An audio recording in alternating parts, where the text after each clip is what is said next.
Այս հարսանիքը տևել է ընդամենը 8 րոպե, այնուհետև դարձել է ամբողջ աշխարհի թիվ 1 քննարկման թեման։ Խոսքը վերաբերում է Էլվիս Պրեսլիի և նրա գեղեցկուհի կնոջ Պրիսցիլլայի հարսանեկան արարողությանը։ Այն անցկացվել է հենց այն վայրում, որտեղ ես այս պահին գտնվում եմ։ Այն ժամանակ այս վայրում գործել է Ալադին հյուրանոց խաղատունը, իսկ այսօր այն փոխարինվել է Planet Hollywood հյուրանոցով։ Ռոքնռոլի արքա Էլվիս Պրեսլիի և նրա գեղեցկուհի կնոջ Պրիսցիլլայի հարսանիքը 20-րդ դարի ամենափակ, ամենագաղտնի հարսանիքներից մեկն է եղել։ Այն կազմակերպվել է ծայրահեղ գաղտնիության պայմաններում։ Հարսանիքին ներկա են գտնվել ընդամենը 14 հոգի։ Հարսանիքի բոլոր ներկաները նախապես ստորագրել են համապատասխան փաստաթուղթ, որով երաշխավորել են, որ իրենք գաղտնի են պահելու հարսանիքի վերաբերյալ բոլոր մանրամասները։ Հարսանեկան արարողությունը նախապես կազմակերպել է Էլվիս Պրեսլիի մենեջերը։ Անգամ հարսանեկան զգեստն ընտրելու համար Էլվիսի ապագա կինը ստիպված է եղել բոլորովին այլ անուններով ներկայանալ խանութներում,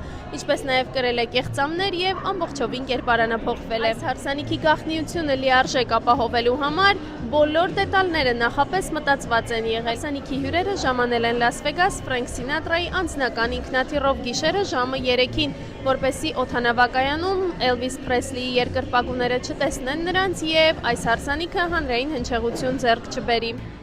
Ռոքնռոլի արքա Էլվիս Պրեսլին ոչ միայն երաժշտական լեգենդ է, այլև մշակութային ֆենոմեն, ով իր ձայնով, բեմական շարժուձևով ու կերպարով փոխեց մի ամբողջ դարաշրջան։ Նա դարձավ համաշխարհային աստղ, նկարահանվեց ֆիլմերում և ձեռք բերեց միլիոնավոր երկրպագուներ ամբողջ աշխարհում։ Էլվիսի անձնական կյանքը մշտապես եղել է հանրության ու մամուլի ուշադրության կենտրոնում, սակայն նա բնավորությամբ չափազանց ամաչկոտ էր և խուսափում էր իր անձնական կյանքը հանրայնացնելուց։ Թերևս սրանով պայմանավորված էլ Էլվիս Պրեսլին որոշեց իր կյանքի ամենակարևոր իրադարձություններից մեկն անցկացնել գաղտնիության պայմաններում։ Հետագայում Պրիսցիլլան նշում է. «Իմ հարսանիքը շատ անսովոր էր, մեզ ամենամոտ մարդիկ էին և մենք այդպես էլ ուզում էինք։ Մենք չէինք ուզում երկրպագուների ակումբ, մենք չէինք ուզում կրկես»։ Հարսանիքի մասնակիցները հյուրանոց էին մտել գաղտնի մուտքով, որպեսզի որևէ մեկը նրանց չտեսներ, սակայն հարսանիքից անմիջապես հետո կազմակերպվեց մամուլի ասուլիս, որից հետո ամբողջ աշխարհը ցնցվեց Էլվիս Պրեսլիի ամուսնության լուրից։ Որոշ երկրպագուներ չափազանց երջանիկ էին, իսկ ոմանք սպառնացին նույնիսկ ինքնասպանություն գործել։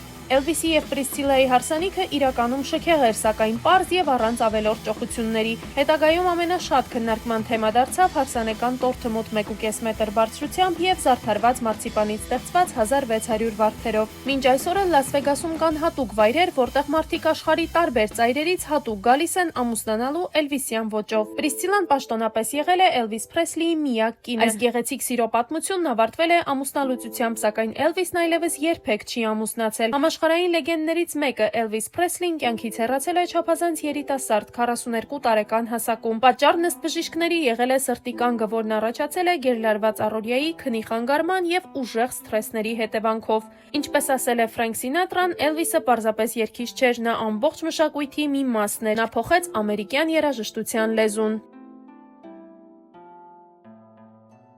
Իդեպ չմոռանաք բաժանորդագրվել իմ YouTube-յան ալիքին, քանի որ հետագայում պատմելու եմ նաև Ֆրենք Սինատրայի մասին, որի անվան հետ կապվում են բազմաթիվ լեգենդներ։ Դե ինչ, եթե արդեն լսել եք այս պատմությունը, ապա մեկնաբանություններում գրեք այդ մասին, իսկ եթե առաջին անգամ եք լսում, գրեք ձեր կարծիքը, հավանեցիք թե ոչ։ Իսկ ձեզ հետ Մարիանան էր, մնացեք բարյավ, ցտեսություն։